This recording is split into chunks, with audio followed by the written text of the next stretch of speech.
Welcome back to the channel, everybody. So today I'm going to be tying for you guys a LaFontaine sparkle pupa.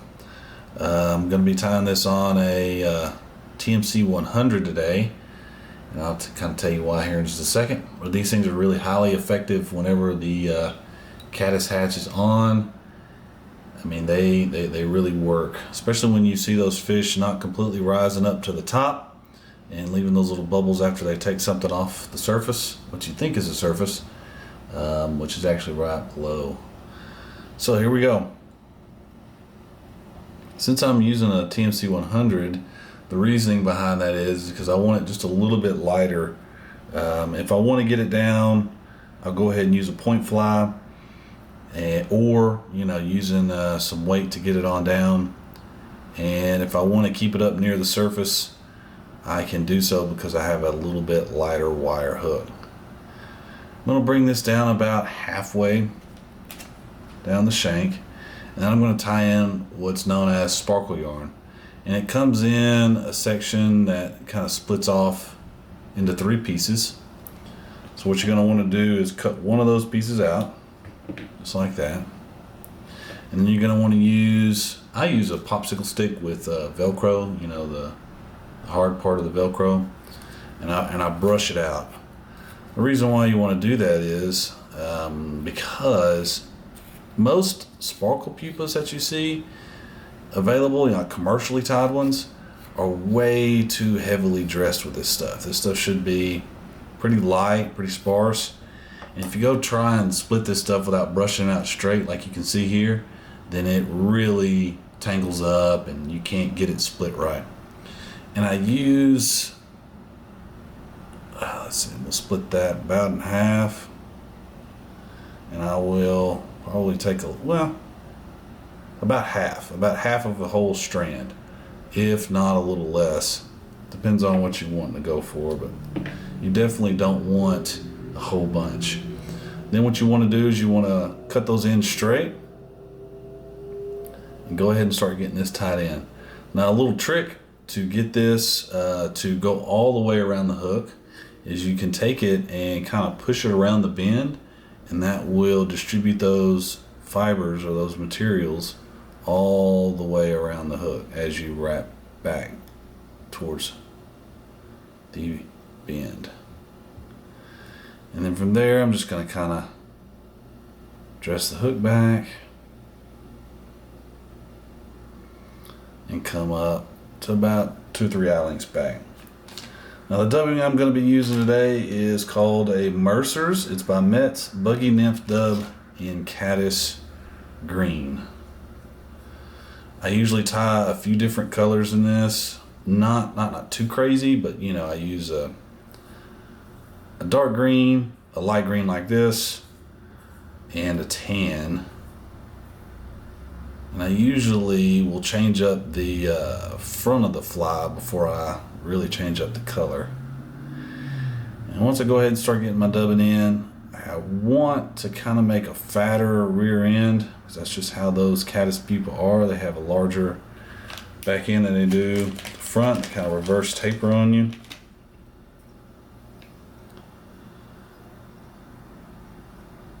And that Mercer's dub really does a good job of letting you get good and buggy.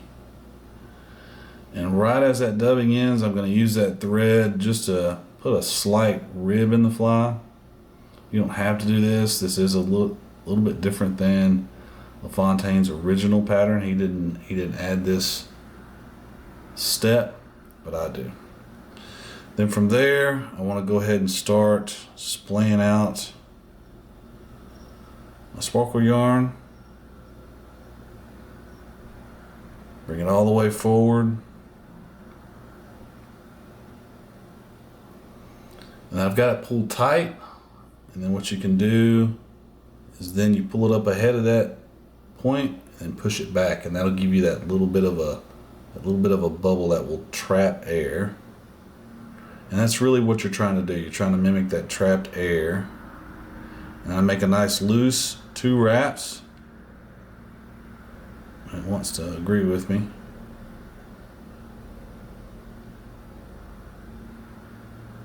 So 1, 2, if it'll agree. Let's go ahead and dress this. There's different ways to do this front. Some people will leave that bare hook. They tie it up at the front and they kind of shove it back. There's different ways to skin this cat.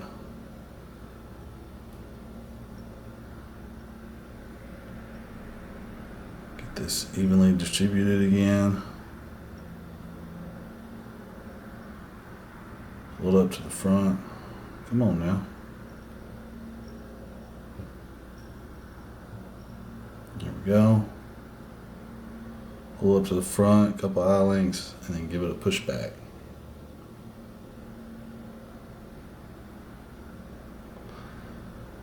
Now I can go ahead and get my 1, 2. There we go. Now it's agreeing with me, and I can tighten it down and kind of take a look at how that's distributed. A little heavy right there, but that's okay. You can take your fingernail and push that material around, get it the way you want it.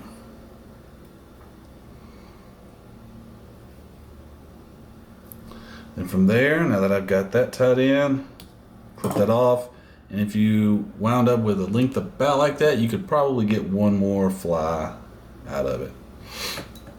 Now to get the little trailing shuck, all you got to do is come in from the top and just trim out a few of those.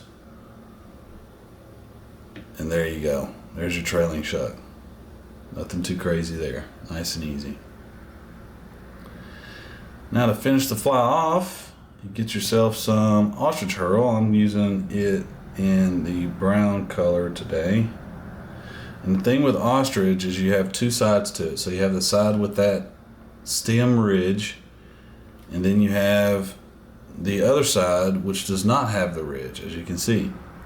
So I'm going to tie that in at an angle, that ridge facing towards the back. And as I pull that forward, I want to make sure it doesn't want to go the way I want it, which I'll show you which way you want it to go. You face it the other way. So sometimes you can let the feather tell you how it's going to behave. Tie it in like that, especially with something as easy as this. Now you want that ridge, as you can see, leading the way. The reason why is each consecutive wrap moving forward, you want to lay the non-ridge side right on top of that ridge. That way you get as much of the flues as you can. I'm going to slightly wet my fingers, and I'm going to pull this ostrich back just like you would a soft tackle.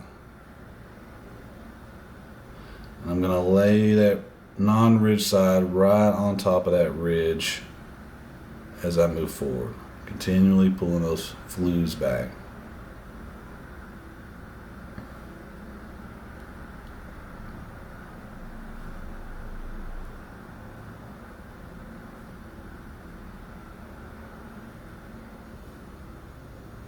One more up here by the eye. I'll go ahead and tie that off. 2, 3, then I'll pull everything back. 1, 2, 3, and I'll kind of build myself the start of my thread head. And from here, I'll go ahead and do a couple 3-turn whip finishes. And the reason why I put 2 whip finishes in is because I'm not going to put any glue on this. That glue will seep into that ostrich herl and give it a hard time. Now what you can do is you can take this extra flue, pull it straight forward, right at that hook point, or excuse me, hook eye, it'll pop right off. And one last little thing I like to do is I like to come in and cut the flues right off the top. So all those little leggy pieces go straight down. And there you go, LaFontaine's Sparkle Pupa. If you still have some issues with that,